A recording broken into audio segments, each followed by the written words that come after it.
BFM Business présente la grande interview, Edwige Chevrillon.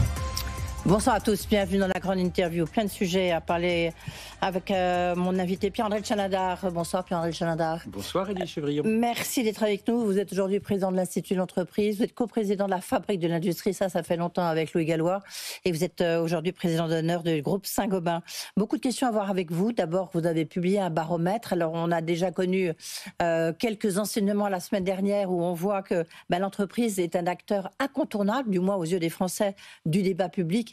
Et a une opinion favorable dans l'opinion publique qui est beaucoup plus importante que celle des politiques. On va revenir là-dessus parce que c'est assez étonnant. On va parler bien sûr de la réforme des retraites, on va parler de l'intelligence artificielle parce que selon votre baromètre, les Français en sont plutôt assez méfiants.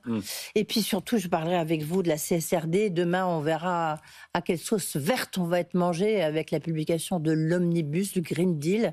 Vous nous direz si vous considérez pour vous que c'est un frein ou plutôt un avantage compétitif. Et bien sûr, on parlera d'énergie. D'abord, un premier point, parce que quand vous êtes au carrefour, vous êtes administrateur de Veolia, vous êtes administrateur de différentes grandes entreprises, est-ce que vous avez le sentiment que le climat des affaires, ça repart un peu en France ?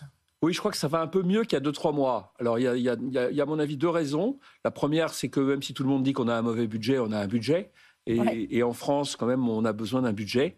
On n'est pas comme la Belgique. Je pense que donc il y a un facteur d'incertitude en moins. Ça, c'est positif. Vous savez, dans les entreprises, on n'aime pas l'incertitude. Donc c'est un point important, même si on a encore des incertitudes. Mais c'est quand même.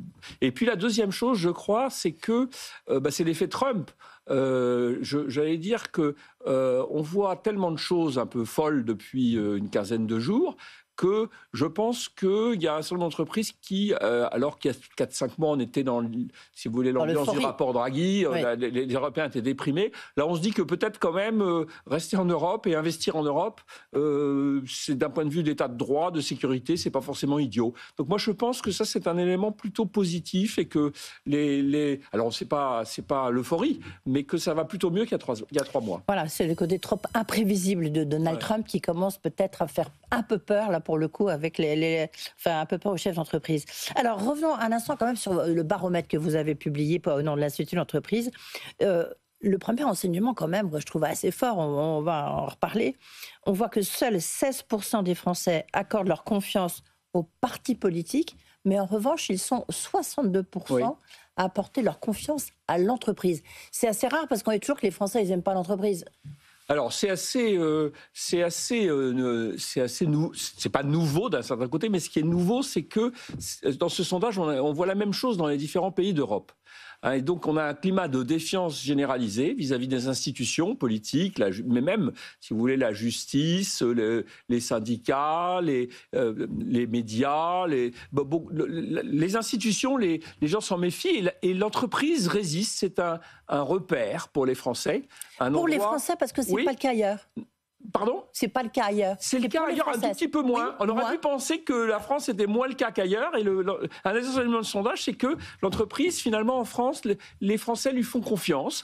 Et elles ont envie que les entreprises jouent un rôle aussi dans les enjeux économiques, sociaux du pays. C'est un peu un îlot de stabilité. Îlot de stabilité, puis en même temps, c'est un peu paradoxal, parce que lorsqu'on voit les débats budgétaires, vous parliez du budget, il faut taxer plus les entreprises, il y a trop d'aides aux entreprises. Enfin, vous voyez, ça, c'est pas les Français, ça, c'est les politiques. Oui, mais les politiques représentent les Français. Non, ça, c'est d'ailleurs, dans ce sondage, il y a une question qui est posée régulièrement depuis un certain nombre d'années, qui est: est-ce qu'il faut plutôt taxer, réglementer les entreprises, qu'il faut plutôt leur donner plus de liberté.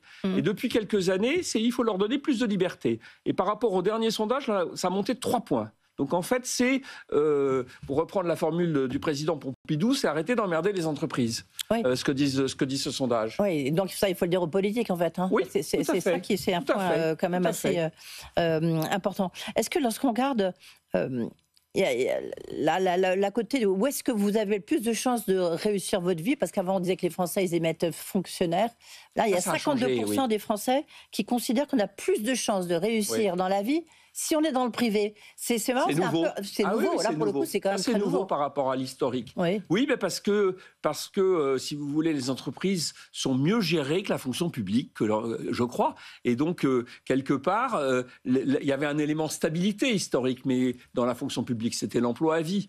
Mais ça, c'est devenu un peu moins important que les conditions de travail, que le sens que l'on peut donner. Et les entreprises, elles ont encore des progrès à faire, mais elles ont fait beaucoup de progrès dans ce domaine. Oui. Elles doivent être attractives, si vous voulez. Oui, juste parce que c'est après-demain que va commencer les fameux conclaves, ces fameuses réunions avec les partenaires sociaux, maintenant que la Cour des comptes, je veux dire, a posé un peu les bases de la discussion sur le financement des retraites.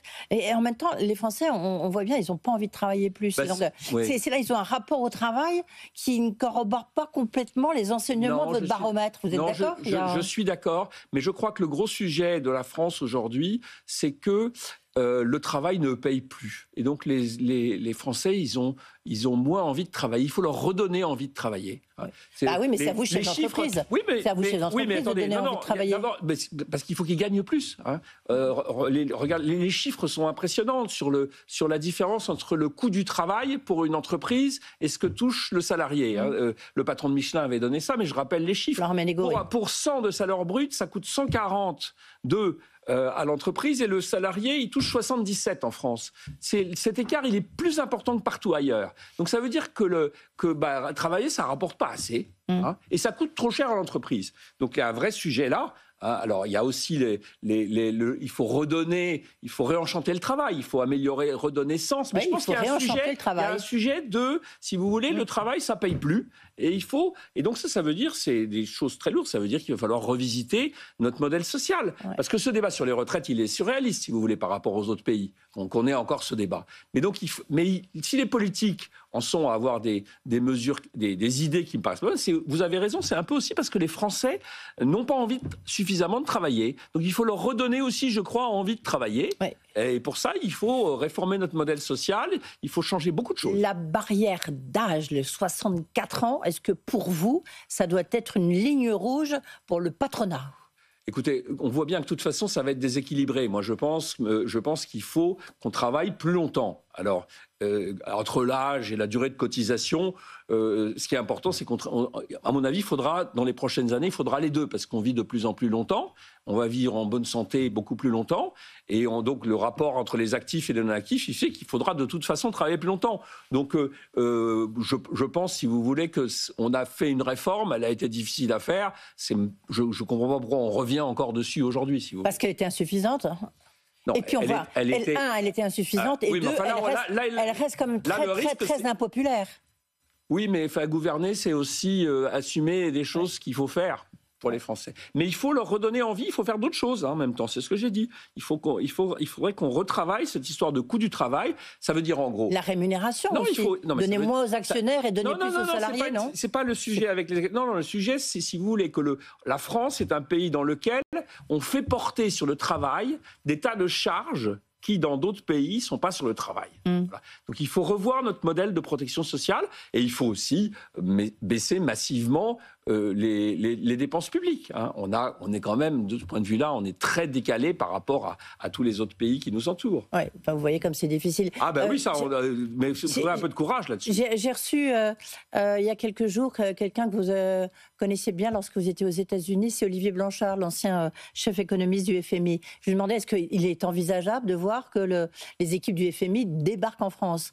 Il dit, et en tous les cas, peut-être qu'eux pourraient faire des réformes, parce que des politiques, ils ne pourront pas revoir le modèle social français. Donc il faut que ça soit presque des experts, et à la limite peut-être les experts du FMI.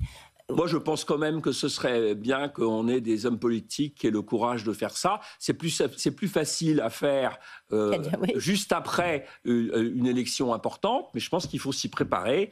Il faut se préparer à vraiment faire des réformes significatives.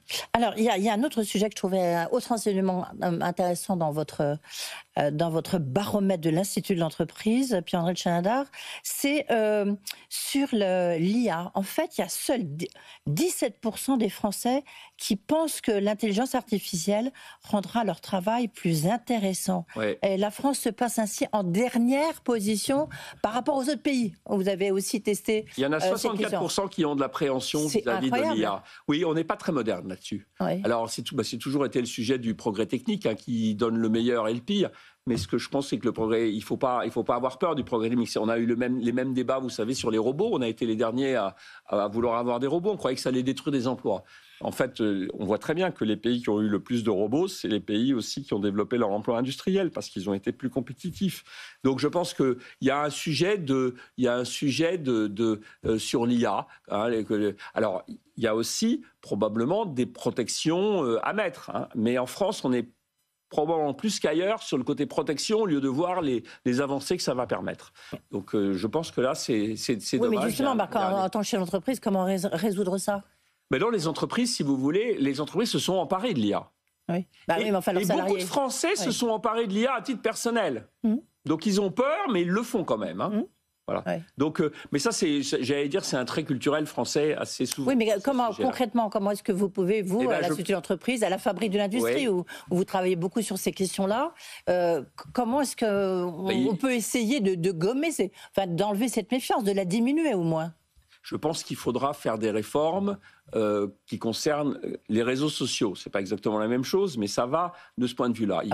C'est pas du tout la même chose. Non, c'est la même chose. C'est la peur, si vous voulez, de tout ce qu'on connaît pas qui se diffuse très vite.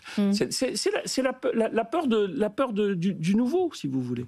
Donc je pense qu'il faut arriver sur ce sujet de l'intelligence artificielle à la rendre simple, à la montrer que c'est simple. Et je pense que les Français, dans leur vie personnelle, commencent à l'utiliser. Ils sont un peu en retard par rapport à d'autres pays, mais ils commencent à l'utiliser. Je ne suis pas très inquiet, en fait, sur ce... Je pense qu'on a un peu de retard, mais ça... On vous sent en retrait et pas très inquiet. Mais est-ce que, quand même, en France, on est en retard, mais je pense que on a souvent été comme ça. Après, ce qu'il faudra, c'est mettre les bouchées doubles. On le fera. Donc, vous pensez, par exemple, le sommet... c'est bien que ça se tienne en France, si vous voulez. Oui, mais... Alors, le seul sujet, c'est qu'on voit que... et on va parler de... Vous voulez qu'on parle de la CSRD, c'est un peu la même chose. C'est qu'on a tendance à prendre toutes les nouveautés, pareil pour la transition écologique, par le biais d'encadrer, de normer, au lieu de faire confiance à l'innovation. Oui. Voilà, ça c'est un travers un peu européen. Mais l'innovation et la formation, les entreprises, ils ont un rôle clé à jouer. Oui, tout à fait, mais dans l'IA aussi. Oui. Les entreprises se sont emparées, les grandes entreprises en France se sont emparées de l'IA. On a fait une enquête qualitative récemment à l'Institut de l'entreprise sur ce sujet-là. Il y a beaucoup de choses qui se passent dans les grandes entreprises. Ça met un peu plus de temps à diffuser. Mais je pense que sur les vagues de progrès techniques, en France, on a souvent les idées au départ. Dans l'implémentation, on n'est pas toujours les premiers. Voilà. Mais je pense qu'on rattrapera.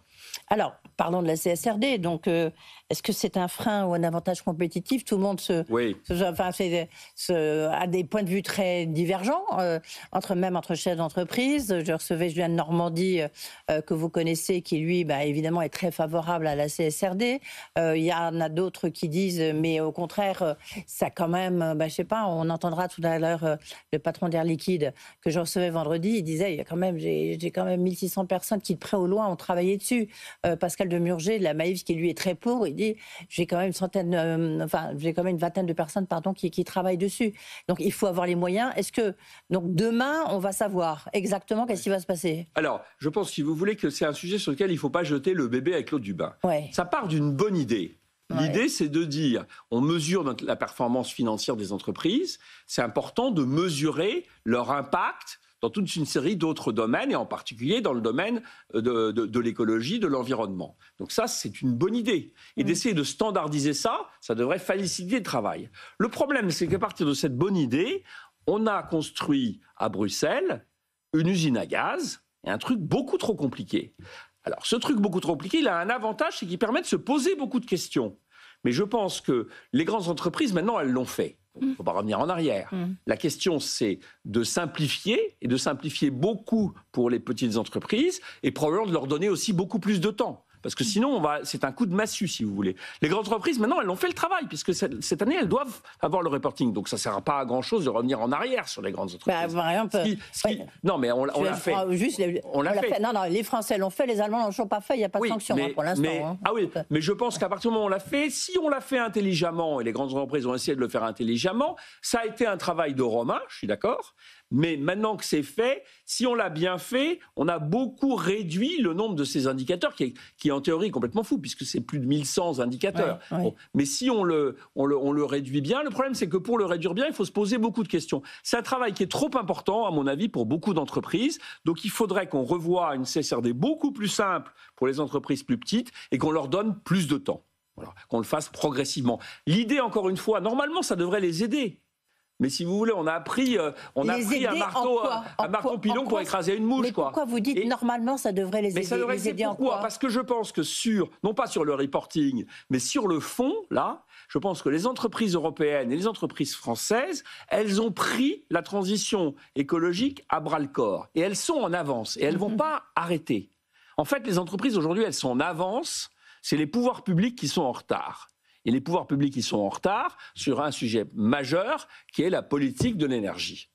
Donc en fait, les entreprises, elles ont commencé et elles pourraient aller beaucoup plus vite si on avait les incitations dans le domaine de l'énergie, puisque la transition écologique, c'est essentiellement un sujet d'énergie. C'est pas que ça, mais c'est beaucoup un sujet d'énergie.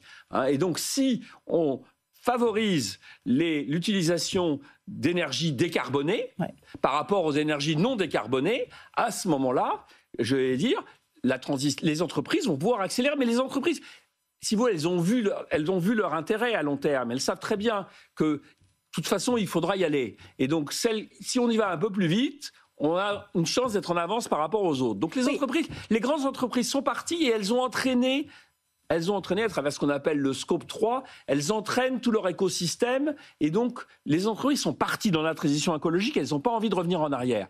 Le problème, c'est que qu'on mesure ce qu'elles font, c'est bien, mais on a voulu le mesurer d'une manière, si vous voulez, qui est abracadabrantesque, pour reprendre. Mais en même temps, on voit que Michel Barnier, il a dit la CSRD, ça va un peu trop loin, donc il avait dit. Donc on sent quand même en France, il y a une petite réticence par rapport à cette transition, à la rapidité ou la vitesse de la transition écologique. Mais il y a d'autant plus de réticence de certains, c'est qu'aux États-Unis, on voit bien que Trump, c'est le cadet de ses soucis. Donc c'est un surcoût pour une entreprise. Donc est-ce que au moment où on doit être de plus en plus compétitif, c'est pas forcément un surcoût, c'est aussi beaucoup d'opportunités. Moi, je crois beaucoup aux opportunités de la croissance verte. Écoutez, l'entreprise dans laquelle j'ai passé 35 ans... oui, c'est pour ça, Saint-Gobain, vous étiez très en pointe là-dessus. Mais elle l'est toujours, et il n'y a pas de retour en arrière. Simplement, si on veut accélérer, il faut avoir une énergie décarbonée qui soit plus intéressante qu'une énergie carbonée. Donc, et c'est pareil pour les particuliers, si vous voulez. Simplement, le particulier, ce qui se passe, c'est que la transition... Il y en a beaucoup qui ne peuvent pas, c'était le problème des Gilets jaunes, c'est qu'il y en a beaucoup qui ne peuvent pas se passer d'énergie carbonée aujourd'hui. Donc cela, si l'énergie carbonée est plus chère, il faut faciliter cette transition en les aidant pendant une période transitoire. Alors justement, on va parler du nucléaire, parce que le nucléaire, on a tout avec l'énergie nucléaire. C'est un atout formidable de la France. Un atout formidable, mais on voit en même temps que c'est très difficile d'utiliser cette énergie nucléaire décarbonée parce qu'elle est chère. Vous avez vu, alors puisque vous parlez des particuliers, je ne sais pas si vous avez vu cette enquête du FCQ Choisir qui dit qu'en fait, ça va flamber cette année. Je ne sais pas, vous avez vu cette enquête? Il y a une baisse. Non, j'ai pas vu cette enquête, mais non, elle a baissé au 1er février. Mais justement, parce que comme avec la dérégulation de la reine, tout ça, c'est un sujet un peu complexe. Alors on va rester sur les entreprises. Moi, je voudrais qu'on écoute quelqu'un que j'ai reçu vendredi, je vous l'ai dit, c'est quelqu'un que vous connaissez bien, c'est le patron d'Air Liquide, donc François Jacov. Je lui ai interrogé en disant, lui aussi, parler d'énergie décarbonée, c'est formidable, tout ça, mais je lui ai dit, vous avez signé avec EDF un accord sur quel prix? Non, on n'y arrive pas. Ça, c'est le gros problème aujourd'hui. On va écouter François Jacov, vous allez réagir là-dessus. On a quand même des atouts, et en particulier en France.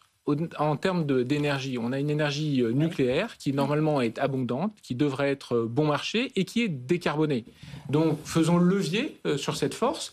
pour soutenir un certain nombre d'industries qui peuvent tout à fait être, pertinentes. Oui. Parce qu'effectivement, les conditions de marché font qu'on a besoin d'une énergie, en France en particulier, qui est plus compétitive.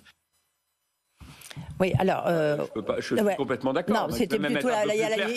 Il manque la fin, pardon, excusez-moi. Il manque la fin où il disait « Mon problème, c'est que je ne peux pas signer avec EDF pour l'instant. Et puis qu'en plus, c'est des prix trop chers, trop élevés. Est-ce qu'on n'a pas un problème avec EDF ?» Alors, d'abord, premièrement, EDF a fait de gros progrès depuis quelques années. Le patron d'EDF, si vous voulez, il a beaucoup amélioré le taux d'utilisation de l'énergie nucléaire. C'est très important. Je pense qu'on pourrait aller encore beaucoup plus loin. Quand on compare le taux d'utilisation de nos centrales nucléaires avec ce qui se passe aux États-Unis, et un point de plus, c'est un prix d'électricité beaucoup moins cher, parce que ça ne coûte rien en plus, si vous voulez. Donc, on sait très bien ça dans l'industrie. Un point de rendement, c'est très important. Donc, on pourrait faire beaucoup plus. Il y a 10 à 15 points de rendement d'écart. Donc, on pourrait faire beaucoup mieux, premièrement. Mais on a déjà fait pas mal. Simplement, ce qu'on a fait pas mal, ça s'est traduit par une baisse des coûts pour EDF, mais ça ne s'est pas traduit par une baisse des prix pour les clients. Alors, pour les clients, il y a deux sujets. Il y a un premier sujet qui ne relève pas d'EDF, mais qui relève de la puissance publique. C'est que c'est quand même très paradoxal, si vous voulez. Si on veut, et c'est là que je dis que les pouvoirs publics, globalement, sont en retard, c'est qu'on devrait fiscalement taxer moins l'énergie carbonée que l'énergie décarbonée que l'énergie carbonée. Bon, et on n'a pas arrêté de rajouter des taxes sur l'électricité. Pour boucler les fins de mois de l'État. Mais ce n'est pas intelligent d'un point de vue de la transition écologique. Donc ça, c'est le premier problème. L'électricité en France est trop chère parce qu'il y a trop de taxes sur l'électricité. Le deuxième point, c'est le problème de la tarification et de la politique d'énergie. Et là, si vous voulez, il y a des choses très intéressantes qui sont dites, parce qu'on dit souvent que c'est à cause de Bruxelles. Oui, c'est en partie à cause de Bruxelles, qui a une mauvaise politique énergétique, mais il y a des choses très intéressantes dans le rapport Draghi, qui d'ailleurs est plutôt d'accord avec ce qu'on devrait faire en France. Bon, simplement en France, on est timoré aujourd'hui par rapport à Bruxelles, et EDF se réfugie, à mon avis, un peu trop derrière des problèmes qu'on aurait à Bruxelles. Il faut aujourd'hui proposer aux industriels des tarifs plus avantageux. Et moi, je suis un peu sceptique sur ce qui a été mis en place il y a 1 an et demi, qui est de dire on va laisser EDF discuter avec les industriels. Il se passe ce que le patron d'Air Liquide a dit tout à l'heure, c'est qu'aujourd'hui, il n'y a pas d'accords qui sont signés parce que EDF est trop gourmand. Voilà. EDF est trop gourmand. Et donc, si on rajoute ça, plus les taxes... Mais est-ce qu'il n'y a pas urgence parce qu'on Si, il y a urgence, parce que si vous voulez, ça fait... L'AREN, il va se terminer rapidement. Les gens qui ont besoin d'investir... Et il faut savoir que la décarbonation de l'industrie, c'est... de passer à l'électricité. Alors aujourd'hui, EDF se gargarise, on va faire venir les data centers. Mais ce serait quand même aussi intelligent, de mon point de vue, de garder un certain nombre d'industries qui existent. Regardez, la sidérurgie, l'industrie chimique, elle est en train de partir. Et c'est le prix de l'électricité après un sujet majeur. Donc je pense qu'on devrait être beaucoup plus ambitieux et faire de cet atout qu'on a en France un élément important de la réindustrialisation du pays. Oui, mais justement, c'est pas le cas. Et en même temps, non, mais c'est pas le cas parce que je pense que le gouvernement doit intervenir plus fort là-dessus. Bah oui, mais surtout, il me semble que ça a été nationalisé, EDF. Donc, oui, mais le gouvernement a décidé, on va laisser EDF avoir une politique commerciale. 15 milliards d'euros de bénéfices, formidable pour l'État. Après cette politique, et on avait dit, si ça marche pas dans 6 mois, ça c'était en novembre 2023, si ça marche pas dans 6 mois, on reverra. Et je me souviens, Bruno Le Maire, en mois de mai, avait dit oui, il faut revoir. Puis vous savez ce qui s'est passé. Et donc il ne se passe rien. Le gouvernement a eu d'autres priorités depuis 6 mois. En tout cas, s'est pas occupé de ça. Et donc EDF n'a toujours pas conclu de contrat avec les industriels parce que c'est trop cher. Oui. Et donc qui peut trancher, je pense, si vous voulez. Vous, est-ce que c'est vous vous pouvez obliger, pas obliger, mais je veux dire, il faut convaincre le gouvernement. Est-ce qu'on vous écoute au moins ? Écoutez, j'espère que le patron d'Air Liquide, il va être écouté comme les industriels. Et moi, si vous voulez, c'est ce que je dis au titre de la fabrique de l'industrie. Rapport étude après étude, on dit que c'est vraiment dommage parce qu'on a un vrai atout et que je pense qu'on pourrait avoir à la fois là où c'est pas très facile, si vous voulez, c'est qu'il faut à la fois avoir ça et il faut quand même financer le programme nucléaire à venir. Bien sûr. Mais je pense qu'on veut faire les deux en mettant le curseur un peu différemment. Et on peut le mettre où, le curseur, justement? Eh ben, je pense qu'il faudrait... Quel est le bon prix à vos yeux, justement, pour un industriel, pour l'industrie que vous défendez, c'est quoi le bon prix? Si on dit que le prix... C'est très simple. EDF dit mon prix moyen, il est à 70. Oui. Bon, je pense que s'il travaillait bien, il pourrait le baisser un 60, petit peu. oui. Et puis après, le sujet, c'est que quand vous avez un contrat long avec des industriels, il faudrait que ce soit moins cher que la moyenne, nettement moins cher que la moyenne, quitte à ce que les petits utilisateurs, ils payent un petit peu plus cher que ça. Ouais. Bon. Et ça, on n'a pas, c'est un vieux sujet en France, hein. On n'a pas voulu faire de l'industrie nucléaire un avantage pour l'industrie française. Ah oui, on n'en a pas fait un inconvénient, mais on n'en a pas fait un avantage. Oui, mais enfin, c'est ça qui est dingue. Oui, mais ça fait longtemps que ça dure, mais ça devient beaucoup plus grave aujourd'hui. Pourquoi ça devient beaucoup plus grave? Parce que, comme vous l'avez dit, en dehors d'Europe, par rapport à l'Europe, ça va encore, mais en dehors d'Europe, c'est beaucoup moins cher, ça, voilà, c'est clair. C'est beaucoup moins cher. Merci beaucoup, Pierre-André Tchanadar, donc le patron de l'Institut d'entreprise et le co-président de la Fabrique de l'Industrie et donc président d'honneur de Saint-Gobain, bien sûr. Merci d'avoir été avec nous. Tout de suite, vous retrouvez Emmanuel Le Chip ce soir pour les experts. La grande interview sur BFM Business.